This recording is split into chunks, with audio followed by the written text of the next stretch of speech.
Welcome to Grip Strength with Forearm Exercises. Yes, your forearm is from the tip of your middle finger here all the way up to your elbow. This is the area of your body we're going to work today.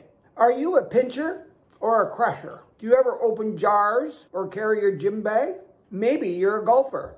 Do you want to live longer? Well, if you answered yes to any of these questions, then this is the workout for you.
A dumbbell curl. You need a dumbbell for this hand and a dumbbell for this hand. You can get them at a thrift store for next to nothing. If you haven't got a dumbbell, maybe you could use a couple of cans from your pantry.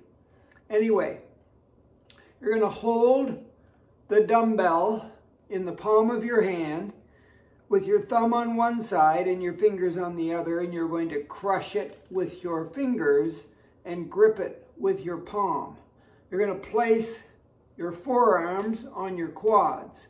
That means from the wrist to the elbow, it's resting that arm on your quad. Okay?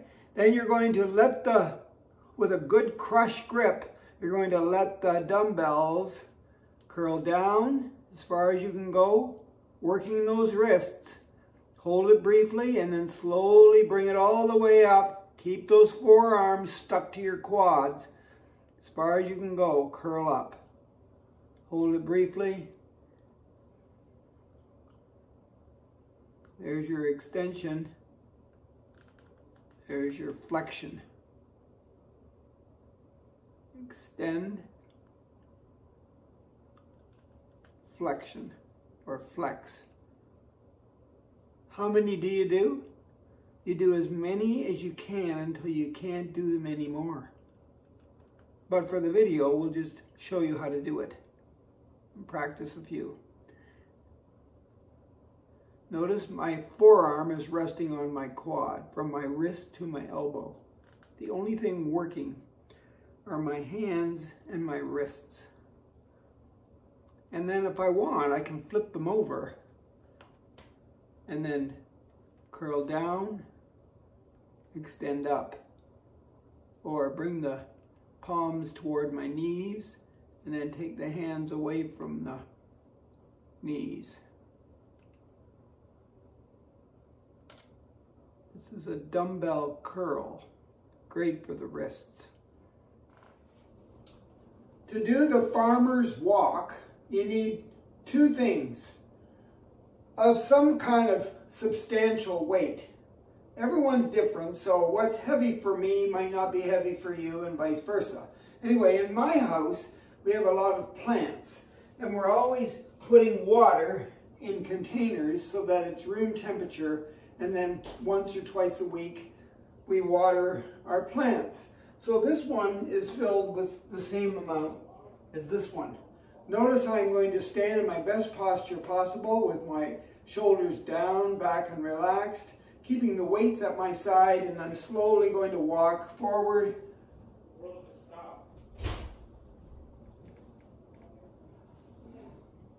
and then back. If you were doing this outside, you could go for a straight, long walk. And how long do you do it for? This farmer's walk, until you think you've had enough. But make sure the weight is something substantial, a little heavier than normal. It could be your gym bag, a suitcase, a bag of groceries, something that you bought at the store. As long as you've got something to hold on to, so you're using primarily your fingers, which would be a crush.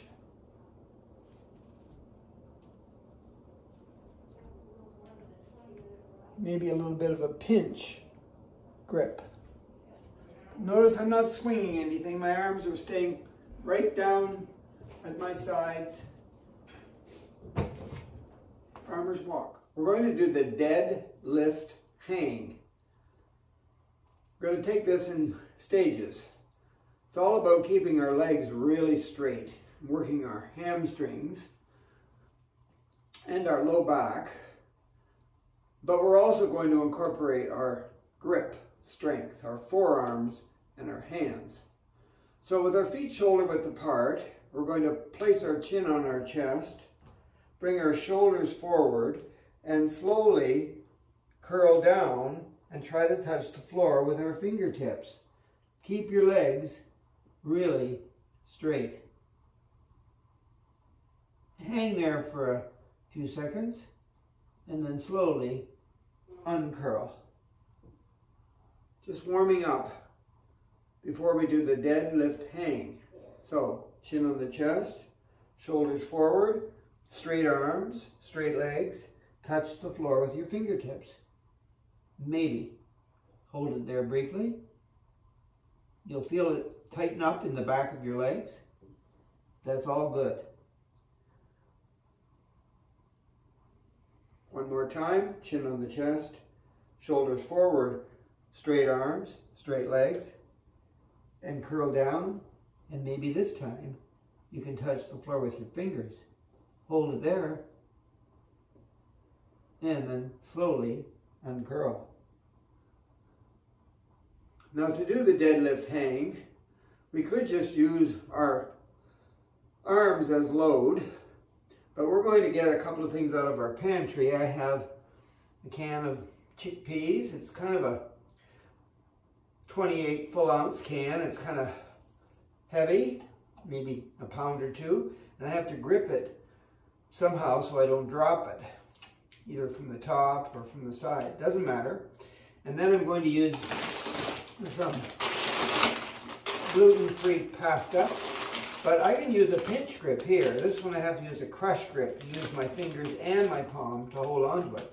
This one I'm going to use a pinch grip. I could crush it and hold on to it that way. Doesn't matter to me, but I'm going to have one side with a pinch and one with a crush. Okay, standing up nice and tall, feet shoulder width apart, legs straight, arms straight, chin down, shoulders forward, holding on to my pantry items. get as low as I can go. There I am. And then when I get there, I'm going to go back and forth with my arms. Go this way with my arms. Go in a circle with my arms. And then slowly straighten up. So at the deadlift, in that my legs are straight, working my back and my arms, especially my forearms, because I have an extra load in my grip.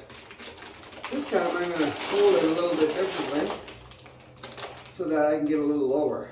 Here I go, chin forward, shoulders forward, straight arms, straight legs. Get down lower, and get down here, maybe swing side to side like a pendulum. Forward, back, circle, holding on. Good, and then curl up a little bit and look at the labels, and down, and curl up and look at the labels, and down. So I'm bending my hands and arms at the wrists. Yeah, good, and then slowly straighten up, legs straight, arms straight. Let's try it one more time. Okay? Now maybe I'll grip it a little different this time. Maybe I'll try to put them together and hold on to them. Chin down, shoulders forward, arms straight, legs straight. How low can I go?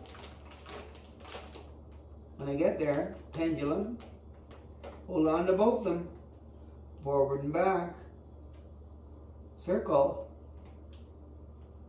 and then when I'm ready, unfold and pull it right up and hold it close. One last thing before we end the deadlift hang.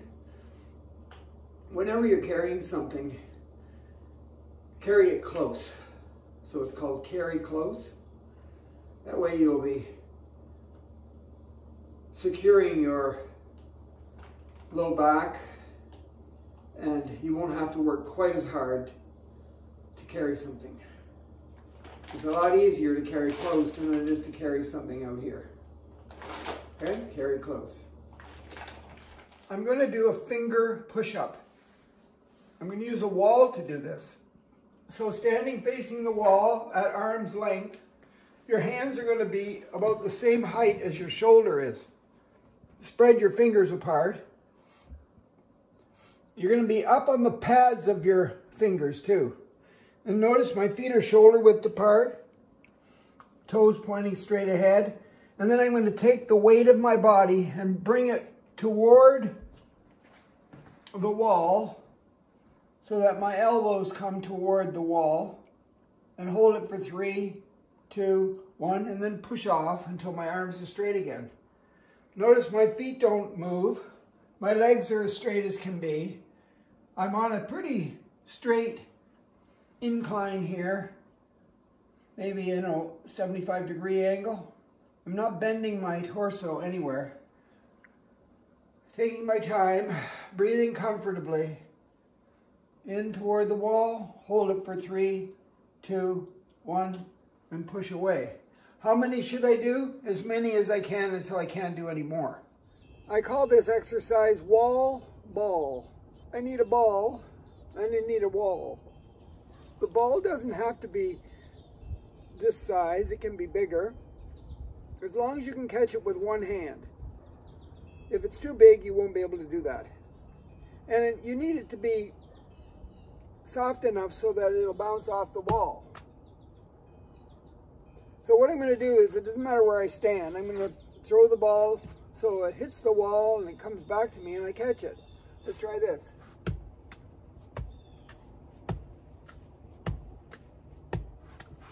Okay, and if you feel like moving in closer, making it easier, or moving back farther and throwing it a little harder, as long as it's soft enough so that it bounces back to you. The other thing I'm going to do is I'm going to try to catch it with one hand first. Throw, catch. Once I've mastered that with no problem, I'm going to switch to my non-dominant hand and throw and catch.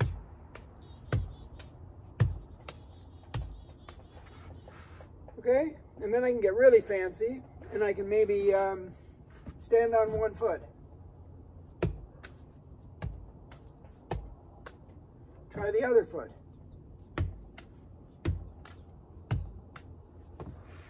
Or maybe just clap behind, front and back. Whoop!